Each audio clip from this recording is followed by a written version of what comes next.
The prosecution have made it clear that these proceedings were not acts of terrorism within the meaning of the terrorism legislation, because there is no evidence that Rudakubana's purpose was to advance political, religious, racial or ideological cause.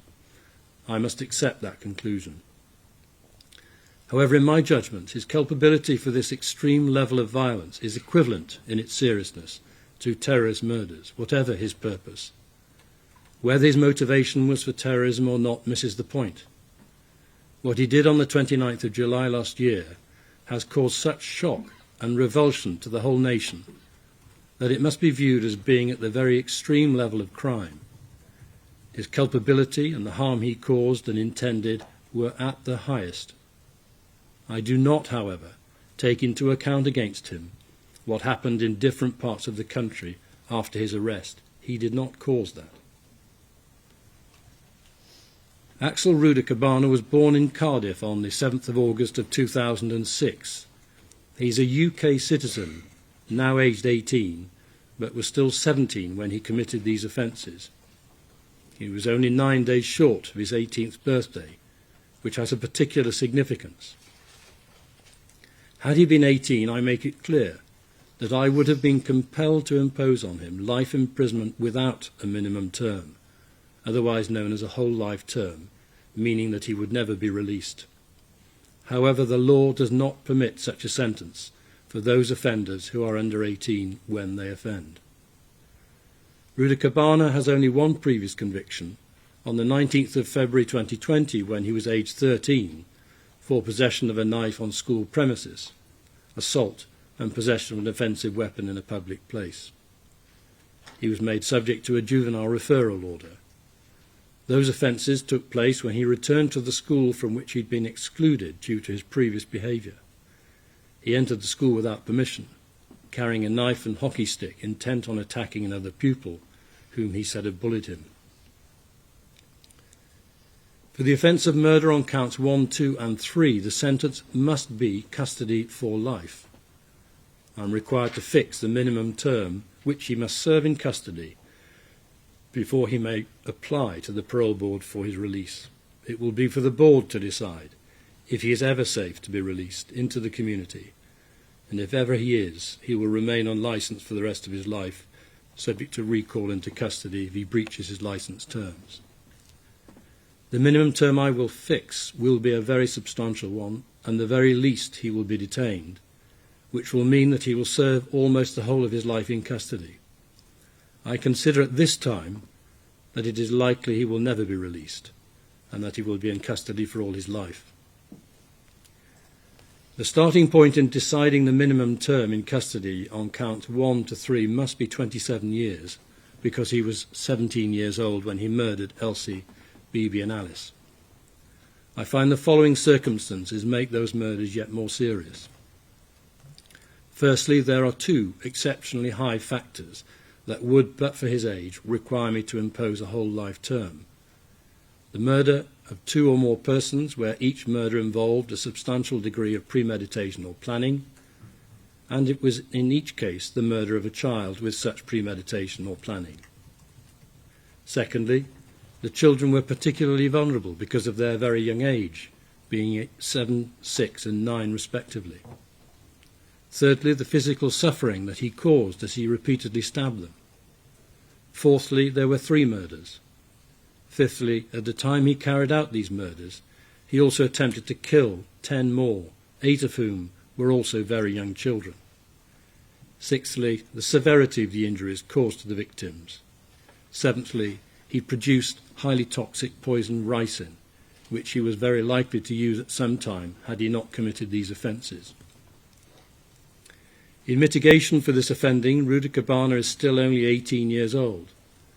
However, I consider that his age has already provided him with a substantial reduction in his sentence, because it means that he has avoided a whole life term. Whilst he has entered guilty pleas, saving the families and victims the pain of a trial, he cannot claim to have shown any remorse. His unsolicited comments in the police station made clear his feelings.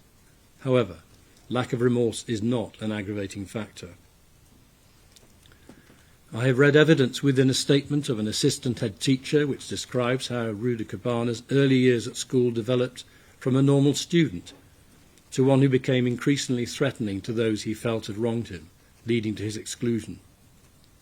None of this gives any indication of what he was to do on the 29th of July last year. I have read the intermediary assessment report dated the 24th of September 2024, in which its author said that he presented as having high-functioning autism and that he does not have any associated learning disabilities. The report found that he had some communication and attention difficulties. None of this offered any explanation for this offending. No further expert evidence has been provided on his behalf. I've taken into account the overarching principles sentencing children and young people. The fact that he's now 18 years old does not make the guideline irrelevant. However, I'm not persuaded that his emotional age is different to his chronological age. I will give him the appropriate discount to reflect the fact that whilst almost 18, he was still young. In sentencing, I will impose concurrent sentences, meaning they will all be served at the same time. However, I will treat the murder offences in counts 1 to 3 as the lead offences and take into account all of the total offending when fixing the minimum term of custody he must serve. Also, I have in mind the totality of the sentences, requiring me to take a step back and consider whether they are just and proportionate, and I conclude that they are. The guilty pleas will allow some small discount on the sentence because they were entered so late, on the first day of the trial. I turn to the attempted murder offences in counts 4 to 13. Each of these offences requires me to impose concurrent sentences of custody for life under Section 272 of the Sentencing Act 2020. Each offence is within Schedule 19 of the Act.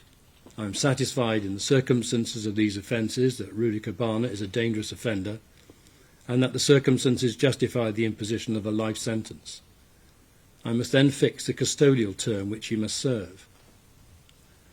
For each of the offences where he attempted to murder a child, being counts 4 to 11, the appropriate sentence guideline is Category A2 with a starting point for sentence of 30 years and a range up to 35 years. The very young age of each victim and the substantial planning by him requires me to increase that sentence to the top of the range before reducing it to reflect his age, his late guilty plea, and to reach the minimum term for these offences.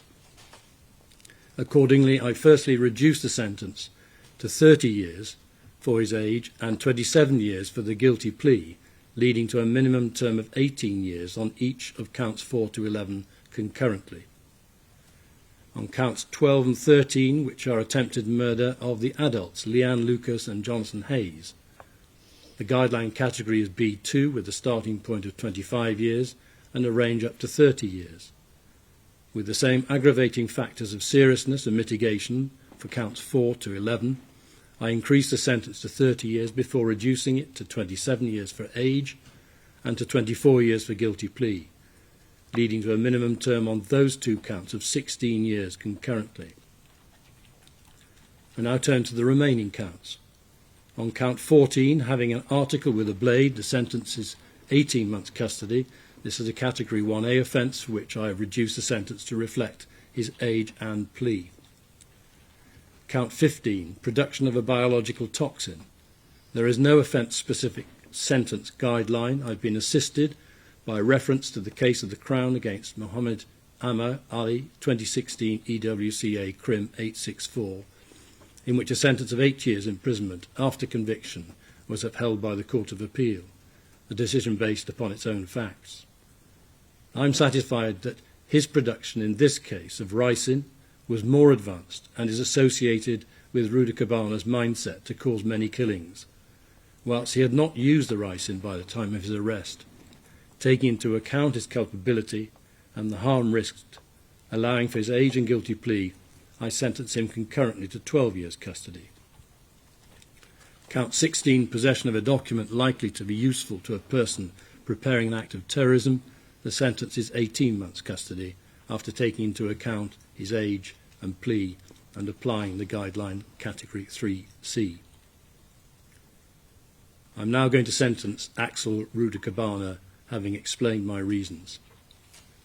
On counts 1 to 3 murder, I sentence him to custody for life with a minimum term which he must serve in custody of 52 years, less the time he's served already. He's been in custody for 175 days on remand, which will be credited. Therefore, the minimum term is 51 years and 190 days. On counts 4 to 11, I sentence him concurrently to custody for life with a minimum term of 18 years, less 175 days served, on each count concurrently with each other. Allowing for his time served on remand, the minimum term on those counts is 17 years and 190 days. On counts 12 and 13, I sentence him concurrently to custody for life with a minimum term of 16 years, less his time served on remand, on each count concurrently with each other, leading to a minimum term on those counts of 15 years and 190 days.